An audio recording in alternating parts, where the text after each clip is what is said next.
नमस्कार, मी सुरेश शिंदे. आपण पाहतात तळेगाव टाइम्स न्यूज. आत्ता आपण मुंबई पुणे महामार्गालगत असणाऱ्या सोमाटणे या ठिकाणी असणाऱ्या एका हॉटेलमध्ये आहोत. GLR हिल्स हॉटेल या ठिकाणी आज प्रभात रोडवेजचा एक गेट टुगेदरचा कार्यक्रम आहे. लवकरच याबाबतची माहिती आपण लवकर जाणून घेणार आहोत. सर नमस्कार. नमस्कार. आत्ता आपण तळेगाव दाभाडे या परिसरात असणाऱ्या महामार्गालगत असणाऱ्या एका हॉटेलमध्ये आहोत. तर या ठिकाणी एक आपला कार्यक्रम आहे. नक्की काय नियोजन असणार आहे आणि कोणता कार्यक्रम असणार आहे, काय माहिती सांगाल सर? प्रथमतः आपली ओळख सांगावी. अच्छा, नमस्कार. मी निलेश डोंगरे. प्रभात रोडवेज आपल्या कंपनीचं नाव आहे आणि हा जो परिवार जो दिसतोय हा माझा सगळा प्रभात परिवार आहे. आज 26 जानेवारी निमित्ताने आज आम्ही सगळेजण गेट टुगेदर करत आहोत की जेणेकरून आमची पुढची वाटचाल कशी असणार आहे आणि सगळ्यांचे म्हणजे त्यांच्या प्रत्येकाचं म्हणणं काय आहे ते ह्याच्यासाठी आज आम्ही सगळे भेटत आहोत. धन्यवाद. बोला. सर, हे जे आपलं प्रभात रोडवेज आहे त्याच्याबाबत आपण नक्की काय माहिती सांगाल? केव्हापासून कार्यरत आहे आणि सध्या किती कर्मचारी आहेत? अच्छा, प्रभात रोडवेज ही आपली ट्रान्सपोर्ट अँड लॉजिस्टिक्स फर्म आहे. आज आम्ही मुंबईपासून पूर्ण वेस्टर्न महाराष्ट्र आम्ही पार्सलच्या डिलिव्हरीज देतो आणि जवळजवळ आम्ही 2000 सालापासून कार्यरत आहोत. तर आज जवळजवळ 25 वर्ष आम्हाला झालेले आहेत आणि आज जवळजवळ आमच्या 42 शाखा आहेत आणि हे आमचे सगळ्या ब्रांचचे हेड्स आहेत जे दिसत आहेत आणि टोटल माझा टीम फोर्स आहे. धन्यवाद. Okay sir. सर, आणखी एक प्रश्न आहे. हे जो आपलं गेट टुगेदर आहे हे कितवं आहे आणि ह्याच्यातून आपण नक्की काय साध्य होईल? हा जो गेट टुगेदर जो आमचा आहे हा जवळजवळ आमचा 7वा-8वा गेट टुगेदर आहे. विषय असा आहे की काय होतं, आमची जी ट्रान्सपोर्ट इंडस्ट्री आज जवळजवळ अजून 50-100 माणसं हवी होती पण ते नाही आहेत. कारण सगळेजण एकत्र येणं आम्हाला, कारण जे मुंबईत जेव्हा आम्ही असतो तेव्हा पुण्यावाले बिझी असतात, पुणेवाले बिझी फ्री असतात, तेव्हा आम्ही मुंबईवाले बिझी असतो. तर असाच कोणता तरी आम्हाला दिवस शोधावा लागतो आणि दरवर्षी आम्ही कोणता तरी लागोपाठ जेव्हा सुट्ट्या येतात तेव्हा म्हणजे आम्ही गेट टुगेदर करत असतो. गेट टुगेदर करायची भावना एवढीच की प्रत्येकजण येतं, सगळ्यांचं प्रत्येकजण मनमोकळेप्रमाणे बोलतात आणि सगळ्यांच्या भेटीगाठी होतात ज्या आम्हाला सहसा शक्य होत नाहीत. असं. ओके सर, धन्यवाद. भारत माता की जय, भारत माता की जय, भारत मातरम, वंदे मातरम, छत्रपती शिवाजी महाराज की जय, धर्मवीर संभाजी महाराज की जय.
सर नमस्कार. नमस्कार सर. मी आपण एका हॉटेलमध्ये आहोत. आपला एक गेट टुगेदरचा कार्यक्रम आहे. तर काय सांगाल? प्रथमतः आपली ओळख सांगावी. नमस्कार, मी नचिकेत सुभेदार. मी शिरवळवरून आलो आहे. मी प्रभातचं शिरवळ, लोणंद आणि भोर या प्रभागाचं काम बघतो. माझ्याकडे डिलिव्हरी आणि बुकिंग आहे. तरी प्रभातबरोबर मी सध्या 4 वर्ष आले काम करतो आहे आणि प्रभात ही कंपनी खूप जुनी आहे. सहकारी पण बसलेत माझ्या शेजारी. तर पहिल्यांदा मी भरपूर ठिकाणी काम केलं प्रभातमध्ये यायच्या आधी, पण मला प्रभातसारखं सहकार्य आणि प्रभातसारखं काम कुठेही बघायला मिळालं नाही.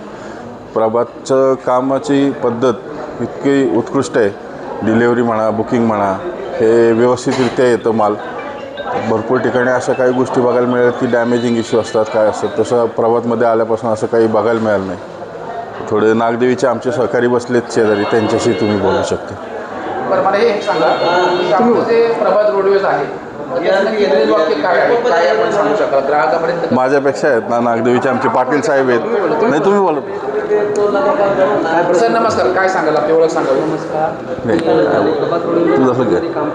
तुझं एवढं उद्दिष्ट आहे की बाकीचा माल वेळेत पोचणं, विश्वासाने माल त्यांच्यापर्यंत पोचणं, त्यांना सर्व्हिस देणं, हेच प्रभातचं मेन ध्येय आहे. आणि माझ्या सगळ्या म्हणजे ब्रांचचा तोच उद्देश आहे. कारण प्रभात रोडवेजच्या ही ब्रँचमध्ये काम करत असताना की सर्वांना ही सूचना देण्यात येत असते की कस्टमरला पहिली सर्व्हिस, कस्टमरला व्यवस्थित त्यांच्या गैरवर्तन करू नये, त्यांच्याशी व्यवस्थित हे करून त्याच कोऑर्डिनेट करून त्यांच्याशी व्यवस्थित हे करून माल घ्यायचा, तो वेळेत पोचवेल कसा याची शाश्वती देणे आणि वेळेत माल पोचवावा, हीच प्रभातची खूप मोठी ख्याती आहे. ओके सर, धन्यवाद.